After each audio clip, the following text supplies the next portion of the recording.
Hey there, it's Prickly Hedgehog here. Welcome back to the channel. Thanks for tuning in again this week for updates and information on DCS World. First off, thank you to all the people that subscribed to the channel last week and provided feedback, likes, subscribes, as I said, and comments in the comments section. That was very helpful. It's helped my channel significantly, so I really appreciate that. Please continue to do so. I will try to bring you as much content as I can, and I will continue to do these updates and anything else that I'm working on as we progress. So stick with me with the journey. Let's get into the updates for this week. We don't have any patch this week. We don't have anything directly being inserted into the game engine this week, unfortunately, but there is news and information about things coming up. So let's start first with, of course, the Lunar Sale, which is going on right now. If you haven't already, there is a couple of great modules here for sale. They include things like the F-18, the A-10, the Vigan, and of course the Harrier, as well as the Black Shark, the Mirage, and several of the maps too. So if you're kicking around, maybe wanting to add to your virtual hangar or to the maps that you have, we're talking the Persian Gulf and Nevada and Normandy, well worth considering just, picking up something on sale and just stretching your budget a little bit more. Also worthy of note is the Naval Warfare bundle. Now this is a pretty good deal. It's $65 or $64.99. So I'm not going to say any of these modules are cheap by any stretch, but within that bundle you will get the FA-18C, the DCS super carrier, so the Nimitz class aircraft carriers. You will get the Kuznetsov class aircraft carrier, which is, as I said last week, has been remodeled and upgraded, along with the Arleigh Burke class destroyer, which will be a thing in the game, and also the Su-33.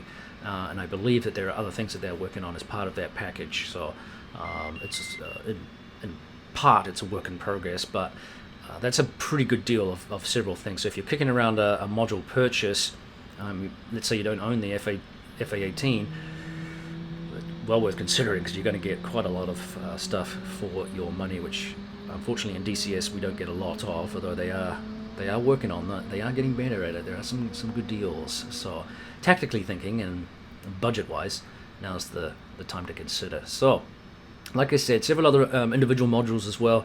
One of the features of this I quite would recommend, and I made note of, is the Harrier.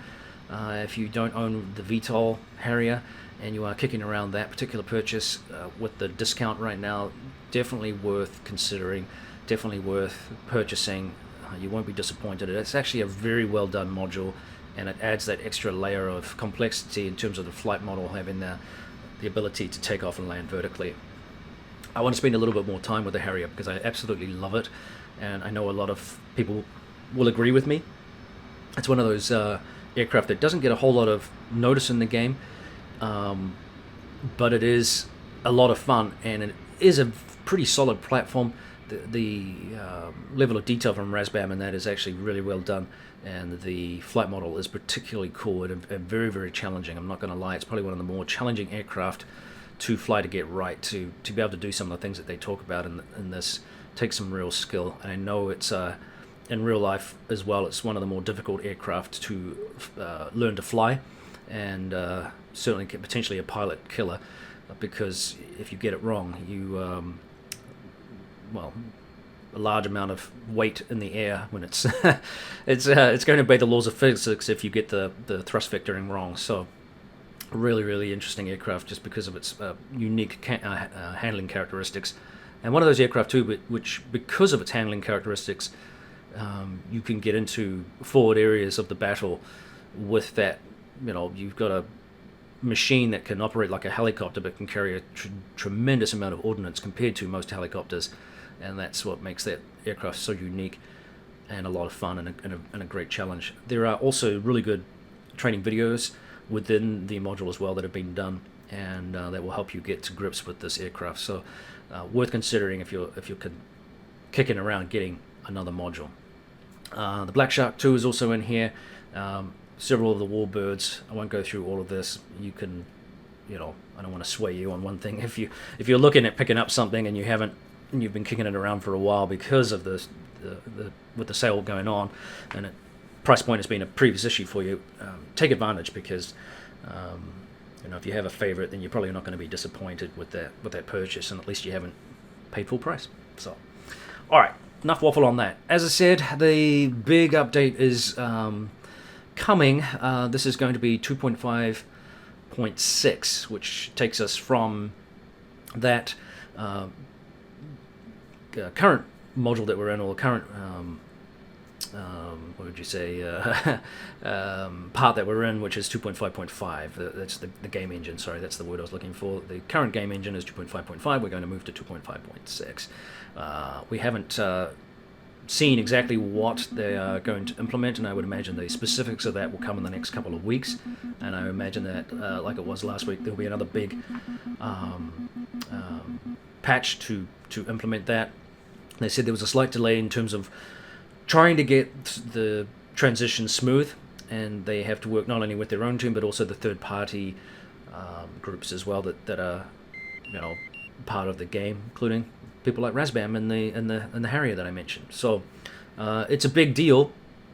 So stay tuned. I expect they're saying early February, which means I guess week 1 or 2 of February. Otherwise, if you go beyond that, it's not going to be early February anymore. It's going to be mid-February to late February.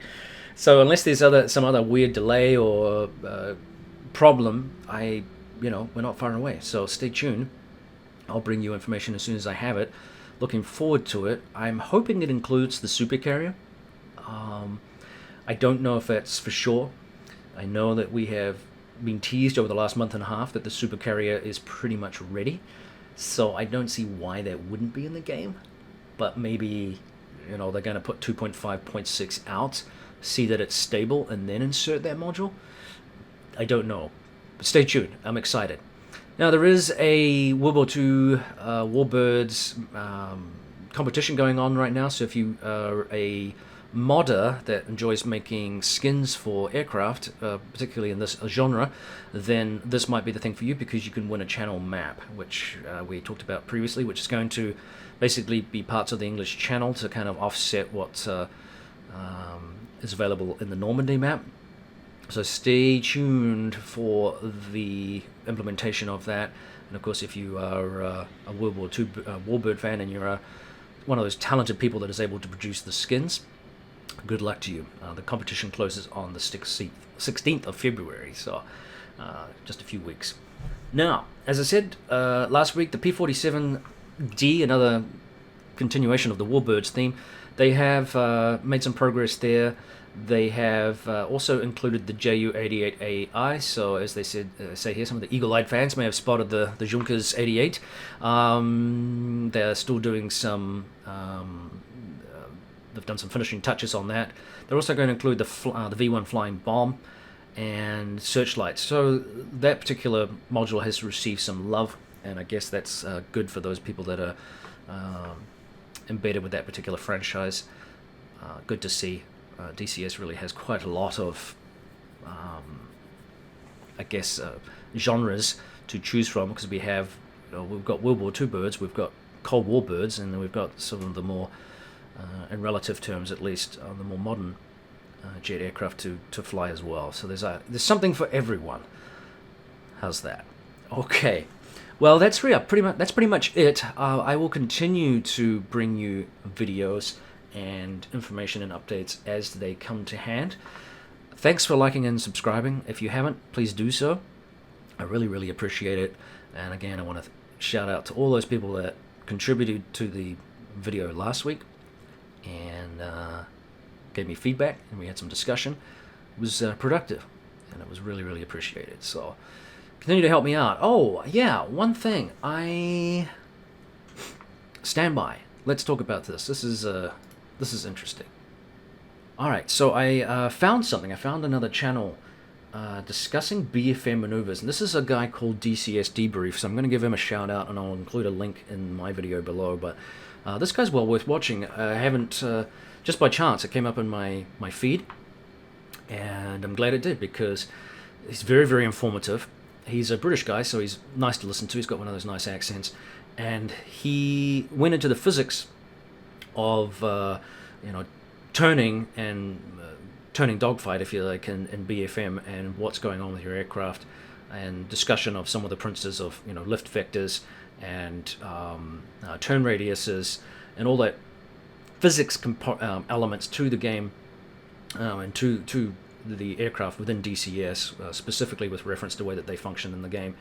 And it was well worth watching. So if you're looking to get a little bit more information about that, I think it's one of the most challenging aspects of the game. A lot of other stuff makes sense and is relatively easy to execute with a little bit of practice, but BFM I still find one of the most challenging things. The most challenging element of it is trying to avoid just yanking the stick around and losing, bleeding off speed, and also being situationally aware, trying to work out and maintaining your sight on the enemy aircraft. And of course, once you lose sight, you're at a completely tactical disadvantage, or a complete tactical disadvantage, and it's very easy for the enemy aircraft to shoot you down once they're behind you and you don't know where they are exactly, and you've lost the ability to fly the aircraft effectively, and bring weapons to bear. You're in a whole world of hurt.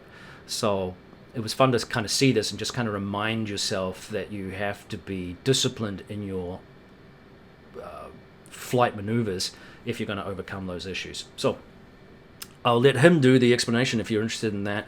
Again, it looks like just a few subscribers. I subscribed, and I think if this guy is producing videos like this early on, he's going to be a person to watch if he continues to do this kind of thing, because I found it very, very informative, and it was very professionally done, so worthwhile looking at. All right, hey guys, that's enough. Really appreciate you guys tuning in again this week. As I said before, appreciate all the likes and subscribes. We'll see you around out there. Keep flying. Take care.